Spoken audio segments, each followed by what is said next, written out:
को कई बार हराया था, आज खुद खून से लथपथ पड़ी थी।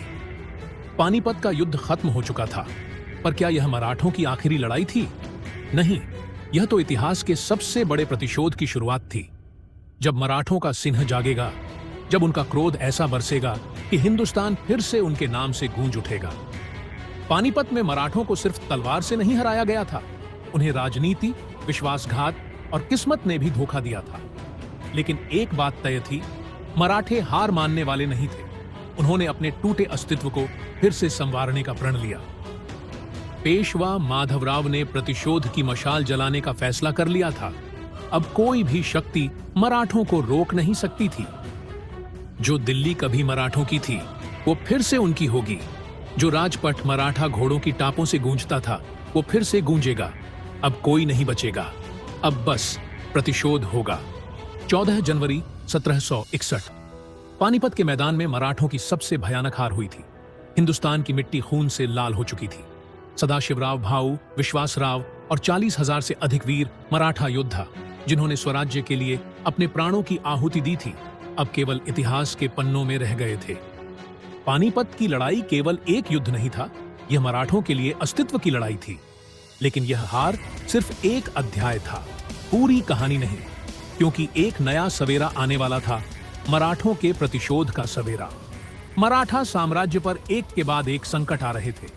पहले पानीपत की हार, और फिर कुछ ही महीनों बाद पेशवा बालाजी बाजीराव का निधन। इस सदमे से पूरा साम्राज्य हिल गया। अब मराठों के सामने सवाल यह था, क्या स्वराज्य का सपना हमेशा के लिए खत्म हो चुका था? लेकिन मराठा कभी हार नहीं मानते। बालाजी बाजीराव के निधन के बाद केवल 16 वर्ष की उम्र में माधवराव पेशवा ने सत्ता संभाली। उन्होंने न केवल मराठों को फिर से खड़ा करने की शपथ ली, बल्कि अपने वीर सैनिकों से कहा, अब न कोई युद्ध भूला जाएगा, न कोई बलिदान व्यर्थ जाएगा। पानीपत के युद्ध के बाद मराठों ने पहले अपने जख्मों को भरा और फिर बदले की आग में जलने लगे।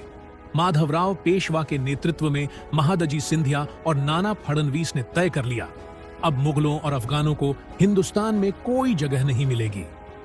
1770 मराठों ने सेना संगठित करनी शुरू की, गुरिल्ला युद्ध तकनीक अपनाई।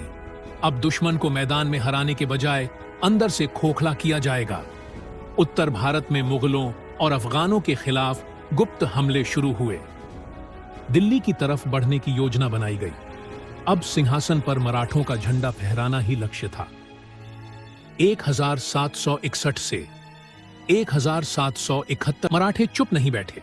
उन्होंने धीरे धीरे अपनी शक्ति बढ़ाई, दुश्मनों की कमजोरियों को समझा, और जब सही समय आया, दिल्ली को फिर से फतह करने के लिए निकल पड़े। जिस दिल्ली को अफगानों ने लूटा था, जिस पर मुगलों ने कब्जा कर रखा था, अब मराठों की तलवार उसकी तकदीर लिखने वाली थी।